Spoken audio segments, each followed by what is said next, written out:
For the sake of transparency and credibility of the elections in the Philippines, the South Korean firm Miro Systems Company Limited allowed the entire delegation of the Commission on Elections, or COMELEC, to witness the entire mass production of its automated counting machines, or ACMs, in Anyang, Gyeonggi, South Korea on Monday, June 10. Miro executives explained that they have not hidden anything, thus they opened their plant to the COMELEC and some stakeholders, such as the Kapisanan ng mga broadcaster ng Pilipinas and the Philippine Computer Society.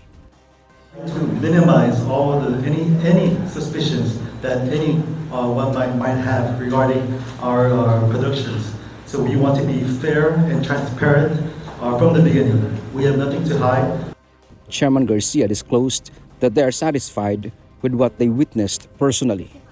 Nung unang sinabi namin na dapat manufacturer yung mananalong bidder, na-complain na po nila kaagad yung mismong number one requirement, manufacturer sila.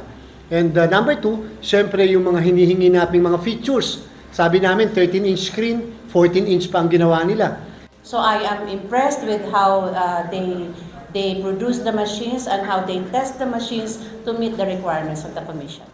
Garcia stressed that this is the first time in history for the Philippines elections that a technology provider allowed even media personnel to observe the machine's mass production.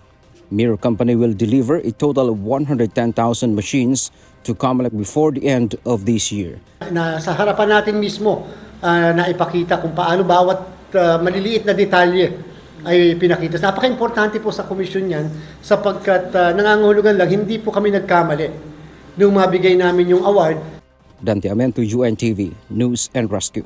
We serve the people. We give glory to God.